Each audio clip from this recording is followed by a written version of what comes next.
today. I'm Pastor Conrad DeFries. The subject of our Bible lesson today is how to be led by the Spirit. And this is part one of a two-part series.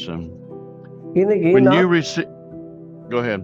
இன்னைக்கு நான் உங்களோடு கூட பேச விரும்புகிற தலைப்பு என்னவென்று சொன்னால், பரிசுத்த ஆவியினால் நாம் எப்படி நடத்தப்படுகிறோம் என்ற தலைப்பிலே 2 பாடங்களாய் உங்களோடு கூட நான் பேச விரும்புகிறேன். We are going to get a better understanding of how God speaks to us and how He leads and guides us. இந்த வேளையிலே கர்த்தர் நம்மோடு கூட எப்படி பேசுகிறார் என்பதை குறித்தான ஒரு தெளிந்த அறிவை நாம் பெற்றுக்கொள்ள இவைகள் நமக்கு உதவும் என்று நான் நம்புகிறேன். Sometimes God will lead us in dreams and visions and audible voice.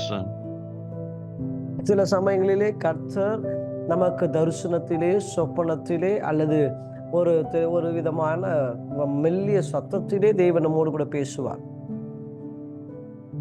But today I'm going to teach from the Bible the number one way that God leads His children.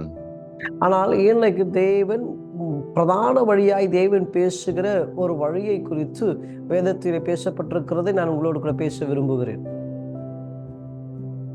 The number one way God leads His children, He leads us by the Holy Spirit, and we call it the inward witness. நமக்குள் தேவன் தங்கி தாபரிக்கிற பரிசுத்த ஆவியானவரின் மூலமாக நம்மோடு கூட தேவன் இடைபடுகிற தேவனாய் இருக்கிறார். When you receive Jesus Christ as Savior, the Holy Spirit comes to live on the inside of you in your spirit. பரிசுத்த ஆவியானவர் என்னைக்கு நீங்கள் இயேசுவை உங்களுடைய சொந்த இரட்சகராக ஏற்றுக்கொள்ளுகிறீர்களோ அன்று பரிசுத்த ஆவியானவர் உங்களுக்குள் வாசம் பண்ணும்படி உங்களுக்குள் கடந்து வருகிறார்.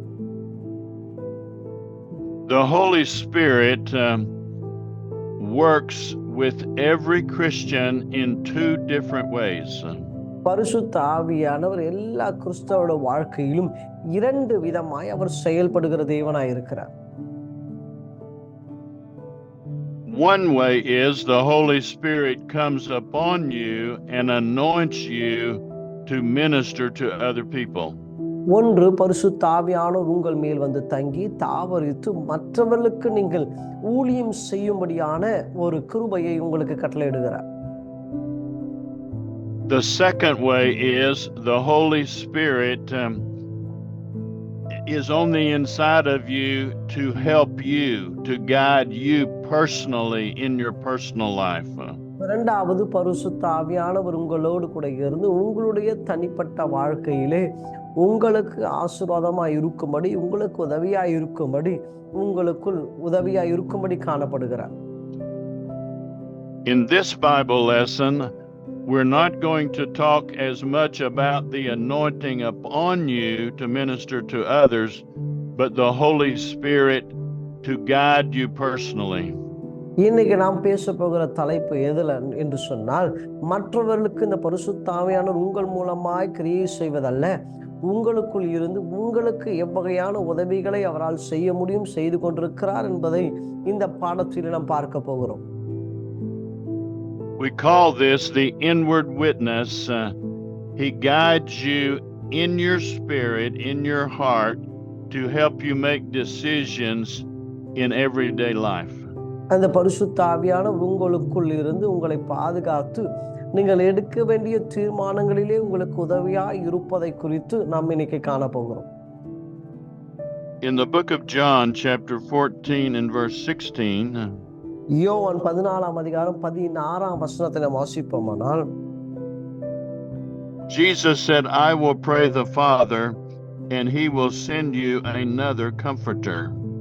அங்கே வசனம் இப்படி சொல்லு, நான் என் பிதாவை வேண்டிக் கொள்வேன், அப்போது என்றென்றைக்கும் உங்களோடு இருக்கும்படி சத்திய ஆவியாகிய வேற ஒரு தேற்றவாளனை அவர் உங்களுக்கு தந்தருளுவார். He says this is the Holy Spirit and He will abide in you forever. இது பரிசுத்த ஆவியானவர், அவர் நித்திய காலமெல்லாம் உங்களோடு கூட இருக்கும்படி பிதாவினால் தந்தருளப்பட்டவர். The unbelievers do not have this Holy Spirit, but for every Christian, they have the Holy Spirit with inside of them forever. ஆனால் புற ஜாதிகளுக்கு, இயேசுவை ஏற்றுக்கொள்ளாதவர்களுக்கு இந்த பரிசுத்த ஆவியானவர் இல்லை. ஆனால் அதே சமயம் கிறிஸ்தவர்களுடைய உள் இருக்கும்படி தேவனால் அருளப்பட்டு இருக்கிறவர் இந்த பரிசுத்த ஆவியானவர். And he says in this scripture, the Holy Spirit will be with you, and he shall be in you. வேதம் சொல்லுகிறது பரிசுத்த ஆவியானவர் உங்களோடு கூட இருப்பார், உங்களுக்குள் இருப்பார் என்று இந்த வசனம் சொல்லுகிறது. When you receive Jesus Christ as Savior, the Holy Spirit comes to dwell inside of you to help you and to guide you forever. நீங்க இந்த இயேசுவை சொந்த இரட்சகராக ஏற்றுக்கொண்ட அந்த வினாடியிலே பரிசுத்த ஆவியானவர் அவர் உங்களுக்குள் வாசம் பண்ணி உங்களுக்கு துணையாய் பாதுகாப்பாய் இருக்கும்படி அவர் வெளிப்பட்டிருக்கிறார், காணப்படுகிறார். When the Holy Spirit comes, he comes to teach you and to guide you and to show you how to make the best decisions.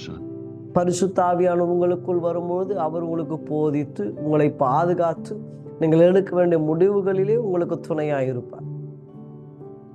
In the book of John, chapter 14 and verse 26. யோவான் அதே அதிகாரத்திலே 26ஆம் வசனத்தை நாம் வாசிப்போமானால், he talks about the Holy Spirit that he has sent to be with you to teach you and show you all things. இங்க சொல்லப்படு அனுப்ப போகிற பரிசுத்த ஆவியானவர் அவர் தேற்றவானவர், உங்களுக்கு போதித்து உங்களுக்கு சொன்ன எல்லாவற்றையும் உங்களுக்கு நினைப்பூட்டுகிறவர் என்று இந்த வசனத்திலே நம்மால் வாசிக்க முடியும். The word Holy Spirit, it means he is your helper, your strengthener, your counselor. இந்த பரிசுத்த ஆவி என்றவருக்குடைய மிக முக்கியமான காரியம் என்ன? அவர் உங்களை பாதுகாக்கிறவர், உங்களுக்கு போதிக்கிறவர், உங்களுக்கு நினைப்பூட்டுகிறவர், உங்களை சகல சத்தியத்தின்படி நடத்துகிறவராயிருக்கிறார். It also means he is your intercessor, your standby, your advocate. அது மாத்திரமல்ல, உங்களுக்காக தேவனோடு கூட பரிந்து பேசுகிறவர், உங்களுக்காக தேவனோடு கூட போராடுகிறவர், உங்களுக்காக தேவனிடத்தில் நிற்கிறவராய் காணப்படுகிறார். In these Bible lessons, I will be showing you from the Bible how you can learn to follow the leading of the Holy Spirit in everything in your life. இந்த பாடத்திலே பரிசுத்த ஆவியானவர் உங்கள் வாழ்க்கையிலே எந்தெந்த வகைகளிலெல்லாம் அவர் செயல்படுகிறார் என்பதை நான் உங்களுக்கு சொல்லிக் கொடுக்க விரும்புகிறேன். When you receive Jesus as Savior, you now have a helper to guide you, to strengthen you, to comfort you in life. நீங்க இயேசுவை சொந்த இரட்சகராய் நீங்கள் ஏற்றுக்கொண்ட வினாடி அவர் உங்களுக்கு ஒரு உதவியாளரை கொடுத்திருக்கிறார், உங்களை பாதுகாக்க, உங்களை நடத்த, உங்களுக்கு சோர்ந்து போகிற இடத்திலே உங்களுக்கு ஆறுதலாய் இருக்க, உங்களுக்கு நல்ல ஆலோசனைகளை கொடுக்க அவர் உங்களுக்கு உதவியாய் அவர் காணப்படுகிறார்.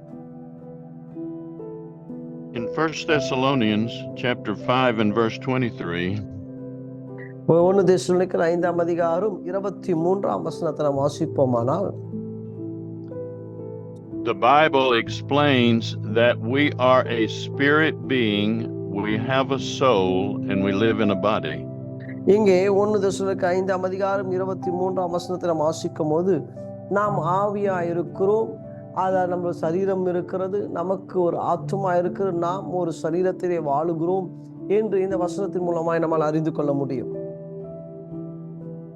Your spirit contacts the spiritual realm. ஆவியானது உங்களுடைய ஆவிக்குரிய உலகத்தை அது தொடர்பு கொள்ளும். Your soul contacts the mental realm and your body contacts the physical realm. ஆத்துமா உங்களுடைய சிந்தையை அது ஆளுகை செய்யும், சரீரம் உங்களுடைய சரீரத்தின் காரியங்களை அவை ஆளுகை செய்யும். God is a spirit being, and he will always speak to you in your spirit. தேவன் ஆவியாய் இருக்கிறார். அந்த ஆவியாகிய தேவன் உங்களுக்குள் இருக்கிற ஆவியோடு கூட இடைபடுகிற தேவனாய் இருக்கிறார். There is great emphasis today on taking care of your body and on educating your mind.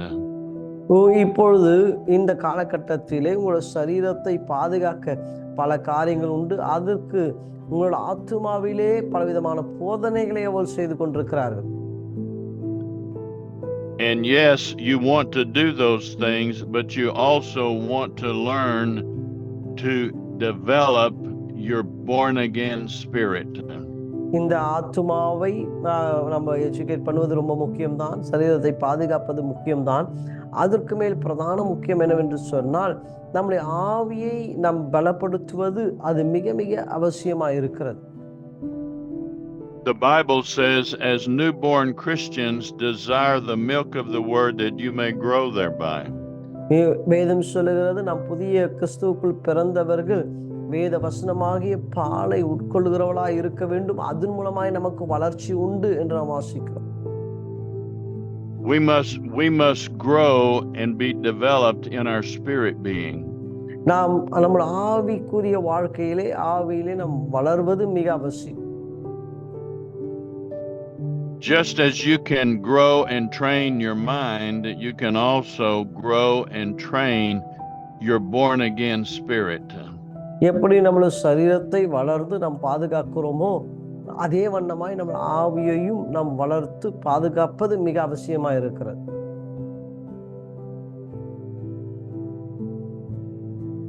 Let's look in the Word of God today to see how do we learn to listen to God in our spirit. இன்னைக்கு நாம் பார்க்க போறது எப்படி நம்முடைய ஆவியின் மூலமாய் தேவனுடைய காரியங்களை கற்றுக்கொள்வது எப்படி என்பதை குறித்து நாம் இன்னைக்கு பார்க்க போகிறோம். I'm going to give you several things that will help you identify the inward leading of the Holy Spirit. இன்னைக்கு சில காரியங்களை நான் உங்களுக்கு சொல்லி தரப்போகிறேன். இது மூலமாய் உங்களுடைய உள்ளான காரியங்களிலே நீங்கள் இந்த எப்படி பெற்றுக்கொள்வது என்பதை நீங்கள் அறிந்து கொள்ள முடியும். It is an inward prompting or an inward urging inside of you. இது உங்களுக்குள் தோன்றுகிற, உங்களுக்குள் காணப்படுகிற, உங்களுக்குள்ள உங்களை உந்தி தள்ளுகிற ஒரு காரியமாய் இருக்கிறது. It's a knowing on the inside of you, not just in your mind, but on the inside. இது உங்களோட சிந்தையில தோன்ற சிந்தை அல்ல, உங்களுக்குள் காணப்படுகிற ஒரு உணர்வு. It's like a green light or a red light telling you to stop or to go forward. இது ஒரு சிவப்பு விளக்கை போல அல்லது ஒரு பச்சை விளக்கை போல நில் அல்லது போ என்று சொல்லுகிற வண்ணமாய் காணப்படுகிறது. If the Holy Spirit is saying go forward, it will be like a soft velvet feeling on the inside. ஆண்டவர் நீ கடந்து போ என்று சொல்லும்போது உங்களுக்குள்ள ஒரு மிக மென்மையான சமாதானமான ஒரு நடத்துதலாய் இருக்கும். It's not a feeling in your body and it's not a thought in your mind. இது உங்களோட சரீரத்தில் காணப்படுகிற உணர்வு அல்ல, உங்க சிந்தனையில வெளிப்படுகிற ஒரு காரியமும் அல்ல. But it is a smooth, peaceful feeling on the inside of you in your heart. இது உங்களுக்குள் காணப்படுகிற ஒரு சமாதானமான ஒரு உணர்வு. Don't always look for God to move in a spectacular, outstanding way. எப்பொழுதும் கர்த்தர் ஒரு ஆச்சரியமாய் வெளியரங்கமாய் கர்த்தர் பேச வேண்டும் என்று நீங்கள் எதிர்பார்க்காதீங்க. The inward leading of the Holy Spirit, it may not be spectacular, but it is supernatural. உங்களுக்குள் தேவ ஆவி உள்ளுக்குள் தேவ ஆவியான பேசுகிறது ஒரு வெளியரங்கமாய் ஒரு பயங்கரமான ஒரு காரியமாய் இல்லாமல் இருக்கலாம், ஆனால் அது தேவனுடைய வார்த்தை என்பதை நீங்கள் உணர வேண்டும். This is a wonderful thing for the person that is born again, to have the Holy Spirit always with you forever. கவனிங்க, மறுபடியும் பிறந்த ஒவ்வொருவரும் அறிந்து கொள்ள வேண்டிய காரியம், எப்பொழுதும் பரிசுத்த ஆவியானவர் அவர் உங்களோடு கூட இருக்கிறார். But we must learn how to follow the leading and to know when the Spirit of God is speaking to us. இது பரிசுத்த ஆவியானவர் நடத்துகிற அந்த வழியை நீங்கள் உணர வேண்டும். God is the Spirit, and He always speaks to our spirit, not to our mind and our body. தேவன் ஆவியாயிருக்கிறார். அந்த ஆவியாகிய தேவன் நம்முடைய சிந்தையோடு அல்ல, உங்கள் சரீரத்தோடு அல்ல, உங்கள் ஆவியோடு கூட பேசுகிற தேவனாயிருக்கிறார். In Romans chapter 8 and verse 16, ரோமர் 8ஆம் அதிகாரம் 16ஆம் வசனத்தை வாசிப்போமானால், it says, the Holy Spirit bears witness with our spirit that we are the children of God. இங்க வசனம் அழகாய் சொல்லுகிறது, தேவனுடைய பிள்ளைகளாய் இருக்கிறோம் என்று ஆவியானவர் தாமே நம்முடைய ஆவியோடு கூட சாட்சி கொடுக்கிறார். He is telling us that spirit communicates with spirit. ஆவி ஆவியோடு கூட தொடர்பு கொண்டிருக்கிறது. In the book of 1 Corinthians chapter 6 and verse 17, 1 கொரிந்தியர் 6ஆம் அதிகாரம் 17ஆம் வசனத்தை நாம் வாசிப்போமானால், this is a wonderful scripture. He that is joined to the Lord is one spirit. இங்க இது ரொம்ப அற்புதமான ஒரு வசனம். இந்த வசனம் இங்க சொல்லுகிறது, கர்த்தரோடு கூட இசைந்திருக்கிறவனும் அவரோடு கூட ஒரே ஆவியாய் இருக்கிறான். ஆமென். When you join yourself to Jesus Christ as Savior, the Holy Spirit is joined to your spirit as though it is one spirit. பாருங்க, நீங்க பரிசுத்த ஆவியோடு இசைந்து இருக்கும் பொழுது தேவனோடு கூட நீங்க இசைந்து ஒரே ஆவியாய் இருக்கிறீர்கள். The Holy Spirit that lives with you, He knows everything and He will help you in everything. பரிசுத்த ஆவியானவர் சகலத்தையும் அறிந்திருக்கிறார். நீங்க அவரோடு கூட இசைந்து இருக்கும் பொழுது உங்களுக்கும் சகலமும் வெளிப்பட ஆரம்பிக்கும். We have to learn to quieten down our human thinking so we can listen to the Holy Spirit in our heart. நம்முடைய மாம்சீக சிந்தையை நாம் அடக்குவோமானால் தேவனுடைய ஆவியின் வெளிப்பாட்டை நம்மால் பெற்றுக்கொள்ள முடியும். In 1 Corinthians chapter 3 and verse 16, 1 கொரிந்தியர் 3ஆம் அதிகாரம் 16ஆம் வசனத்தை நாம் வாசிக்கும் பொழுது, know ye not that you are the temple of God and the Holy Spirit dwells in you? இங்க வசனம் பாருங்க, நீங்கள் தேவனுடைய ஆலயமாய் இருக்கிறீர்கள் என்றும் தேவனுடைய ஆவி உங்களில் வாசமாய் இருக்கிறது என்றும் அறியாதிருக்கிறீர்களோ? We are not just saying things of our own thinking, but we are basing everything on the Word of God. நம்முடைய சுய சிந்தைகளினால் நாம் பேசுவதல்ல, நம்ம சகலத்தையும் தேவ ஆவியினால் சகலத்தையும் நாம் பேசிக் கொண்டிருக்கிறோம். Let me look at that scripture again. It says, you are the temple of God, and the Spirit of God dwells in you. இங்க அடுத்த வசனத்தை பாருங்க, தேவ ஆவியானவர் உங்களுக்குள்ளே இருக்கிறார் என்று நாம் வாசிக்கிறோம். The Holy Spirit knows everything about God, and He knows everything in the world, so He can guide you. பரிசுத்த ஆவியானவருக்கு தேவனை குறித்து சகலமும் தெரியும். அதே பரிசுத்த ஆவியானவருக்கு இந்த உலகத்தின் காரியங்கள் சகலமும் தெரியும். ஆகவே அவர் உங்களை செம்மையாய் நடத்த அவர் போதுமானவராய் இருக்கிறார். In the book of 1 John chapter 4 and verse 4, 1 யோவான் 4ஆம் அதிகாரம் 4ஆம் வசனத்தை வாசிப்போமானால், it says, you have overcome the world, because greater is he that's in you than he that's in the world. இங்க கவனிங்க பிள்ளைகளே, நீங்கள் தேவனால் உண்டாயிருந்து அவர்களை ஜெயித்தீர்கள், ஏனெனில் உலகத்தில் இருக்கிறவனிலும் உங்களில் இருக்கிறவர் பெரியவராய் இருக்கிறார். ஆமென். But just as a small child must learn to walk and learn to talk, we must learn how to follow the Holy Spirit. எப்படி ஒரு சிறு குழந்தை நடக்கவும் பேசவும் கற்றுக்கொள்ளுகிறதோ அதே வண்ணமாய் பரிசுத்த ஆவியானவரை நாம் அறிந்து கொள்ள நாம் கற்றுக்கொள்ளுகிறவளாய் காணப்படுவது மிக அவசியமாய் இருக்கிறது.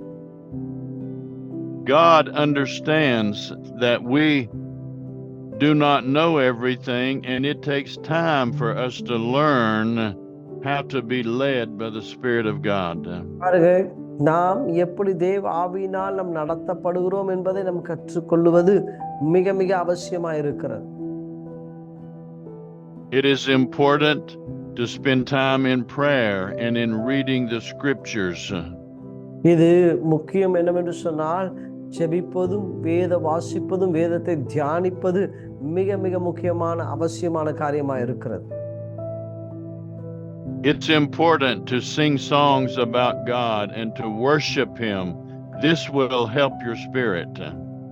அதே வண்ணமாய் உங்க ஆவியிலே நீங்கள் தேவனை மகிமைப்படுத்துவதும் துதிப்பதும் ஆராதிப்பதும் மிக மிக அவசியமாக இருக்கிறது. If you are working to develop your human body, there are many different exercises and things you do to make your body strong. உங்களுடைய சரீரத்தை நீங்க பலமுள்ளதா இருக்க வேண்டும் என்று சொன்னால் பலவிதமான செயல்முறை எக்ஸசைஸை நீங்கள் செய்வது மிக அவசியமா இருக்கிறது.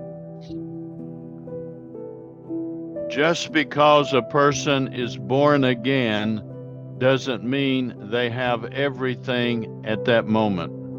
ஒருவன் மறுபடி பிறந்தவுடனே இந்த தேவனுடைய சகல நன்மைகளும் அவன் உடனடியாய் அவன் பெற்றுக்கொண்டான் என்று பொருள் அல்ல. It's just the same when a baby is born into this world. It has arms, legs, a heart, a brain, everything, but it must take time to grow.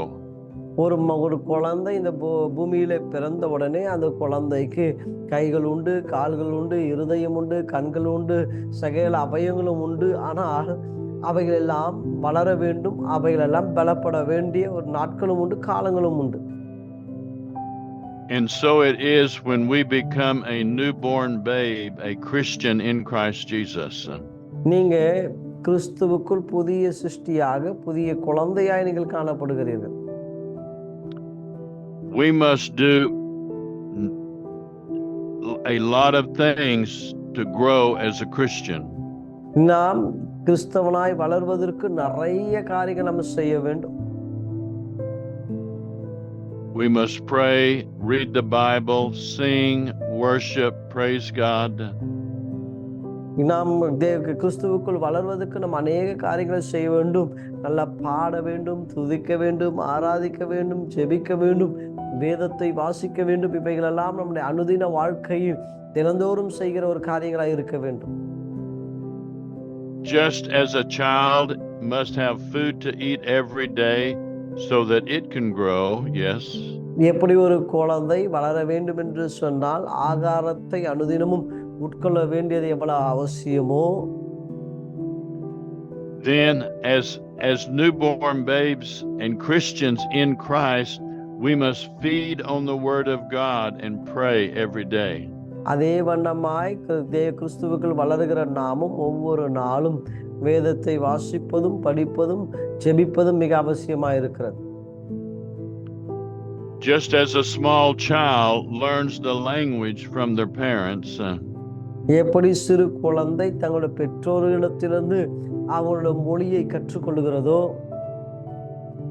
this does not happen just in a few days. இது ஒரு சில நாட்களில் அந்த மொழியை கற்றுக்கொள்ள முடியாது. And so as Christians, we spend time in the Bible, time praying and singing for God, and we need that every day to grow. அதே வண்ணமாக தான் கிறிஸ்தவர்கள் நம் கிறிஸ்துவில் வளர வேண்டும் என்று சொன்னால் ஒவ்வொரு தினமும் அனுதினமும் பாட, ஆராதிக்க, துதிக்க, வாசிக்க இவைகளை செய்வது மிக மிக அவசியமாக இருக்கிறது. If a child does not eat natural food for several days, it will become weak and weary. எப்படி ஒரு குழந்தை தினந்தோறும் ஆகாரத்தை எடுக்கொள்ளாமல் இருக்குமானால் நாள்பட அந்த குழந்தை எப்படி பலவீனப்பட்டு போகிறதோ, if the Christian does not spend some time in prayer and reading the Bible and singing every day, then their spirit will become weak. அதே வண்ணமாக தான் ஒரு கர்த்தருடைய பிள்ளைகள் பாட ஆராதனைகளை செய்யாமல் இருப்பார்களானால் அவர்கள் நாள் பட பலவீனப்பட்ட கிறிஸ்தவர்களாய் காணப்படுவார்கள். It doesn't mean that you are not saved, but it just means you need to feed and spend time in prayer and singing for God. நீங்க ரட்சிக்கப்படவில்லை என்று நான் சொல்லவில்லை. நீங்கள் ரட்சிக்கப்பட்டிருக்கிறீங்க. ஆனால் நீங்கள் பலனற்றவளாய் இருப்பீங்க. பலன் தேவனுடைய ஆகாரமாகிய ஆராதனை, துதி, வேதவசனம், ஜெபம் இவைகள் இல்லாவிட்டால் பலவீனமான கிறிஸ்தவர்களாய் காணப்படுவீங்க. Just as we grow in the natural, we also grow in the spirit things. எப்படி நம்ம சரீர பிரகாரமாய் எப்படி வளருகிறோமோ அதே வண்ணமாய் ஆவிக்குரிய பிரகாரத்தில் நாம் வளர்வது மிக அவசியமா இருக்கிறது. We will learn how to depend on the Holy Spirit, and He will help us to fight our battles. இன்னைக்கு ஆவியிலே வளர வேண்டும். அவர் நமக்கு உதவியாயிருப்பார். யுத்தங்களை ஜெயிப்பதற்கு நமக்கு ஒத்தாசையாயிருப்பார். In the book of Galatians, chapter 5 and verse 16, கலாத்தியர் 5ஆம் அதிகாரம் 16ஆம் வசனத்தை வாசிப்போமானால், it says, "Walk in the Spirit, and you will not fulfill the lust of the flesh." நீங்க அங்க வசனம் இப்படி சொல்லுங்க, நீங்கள் ஆவியிலே நடங்க, மாம்சத்தின் சிந்தைகளிலே நீங்கள் இருக்கக்கூடாது என்று நாம் வாசிக்கிறோம். Walking in the Spirit does not mean that you are walking in a cloud or in some spiritual atmosphere. அங்க ஆவிக்கேற்றபடி நடந்து கொள்ளுங்கள் என்று சொன்னால் ஏதோ ஒரு இதுல நடப்பதல்ல. Walking in the Spirit means you are learning to listen to the Holy Spirit that is one spirit with your spirit. அப்படி ஆவிக்கு ஏற்றபடி நடப்பது என்று சொன்னால் உங்களுக்குள் இருக்கிற தேவ ஆவியானவருடைய ஆவியும் உங்களுடைய ஆவியும் ஒரே ஆவியாய் இருப்பது என்று பொருள். Before you became a Christian, you were looking for God up in heaven or somewhere on the outside. நீங்க கிறிஸ்தவர்கள் ஆகுவதற்கு முன்பாக பல காரியங்களிலே நீங்கள் ஈடுபட்டு இருக்கலாம். But when you receive Jesus as Savior, the Holy Spirit comes to live and dwell inside of you. நீங்க பரிசுத்த ஆவியான உங்களுக்குள் இருக்கும்போது அந்த பரிசுத்த ஆவி உங்களுக்குள் தங்கி உங்களுக்குள் வாசம் பண்ணுகிறார். You don't have to look into heaven to try to find God after you're born again. நீங்க உங்களுக்குள் ஆவியானவர் நீங்க மறுபடி பிறந்தபோது தேவ ஆவியானவர் உங்களுக்குள் வாசமாயிருக்கிறார்.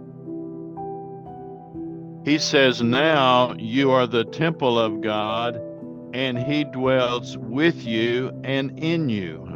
வேத வசனம் சொல்லுது, நீங்கள் தேவனுடைய ஆலயமாய் இருக்கிறீங்க, அவர் உங்களோடு கூட இருக்கிறார், உங்களுக்குள் அவர் வாசம் பண்ணுகிறார்.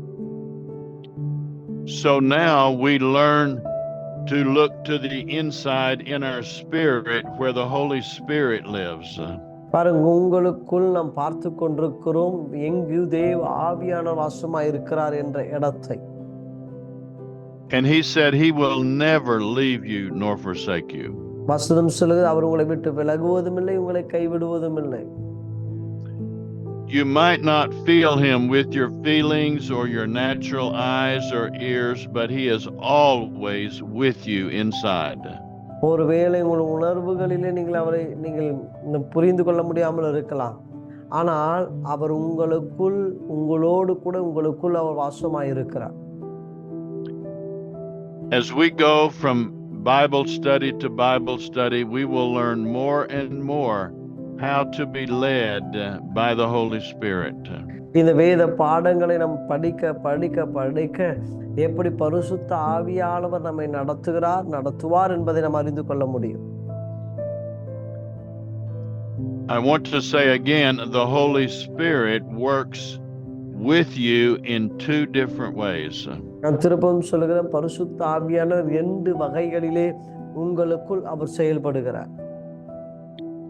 He comes up, the Holy Spirit comes upon you to anoint you to minister to the world, to minister to other believers. That is one way the Holy Spirit works. ஒன்று, பரிசுத்த ஆவியானவர் உங்கள் மூலமாய் அநேகருக்கு ஆசீர்வாதமாய் அவர் உங்கள் மூலமாய் அநேகருக்கு ஊழியம் செய்கிறவராய் காணப்படுகிறார். But the number 2 way the Holy Spirit works is that He is on the inside of you to teach you, to guide you, to strengthen you. பரிசுத்தாவின் இரண்டாவது வகை என்னவென்று சொன்னால், உங்களுக்குள் உங்களை பலப்படுத்த, உங்களை ஆறுதல் படுத்த, உங்களை சமாதானப்படுத்த உங்களுக்குள் அவர் வாசம் பண்ணுகிறார், உங்களுக்கு உதவியாய் இருக்கிறார்.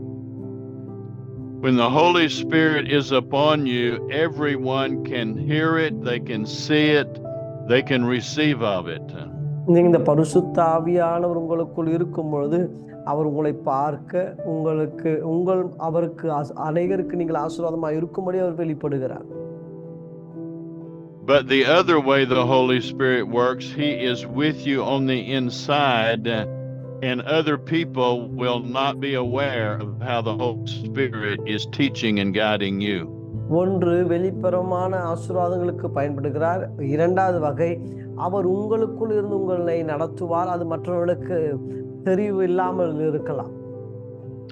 The Holy Spirit upon you may be spectacular and everyone may see it. ஒன்று பரிசுத்த ஆவியானவர் உங்களோடு கூட இருக்கும்போது அது ஆச்சரியமான வகைகளில் இருப்பார், எல்லாரும் அதை பார்க்கவும் முடியும்.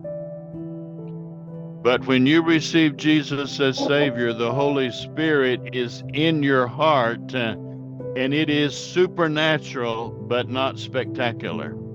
ஆனால் அதே சமயத்தில் நீங்கள் ரட்சிக்கப்பட்டு பரிசுத்த ஆவியானவர் உங்களுக்குள்ள வருகிறார், அது இயற்கைக்கு அப்பாற்பட்ட வகைகளிலே அவர் உங்களுக்குள் காணப்படுவார். ஒருவேளை அது அநேகருக்கு அது தெரியாமல் இருக்கலாம்.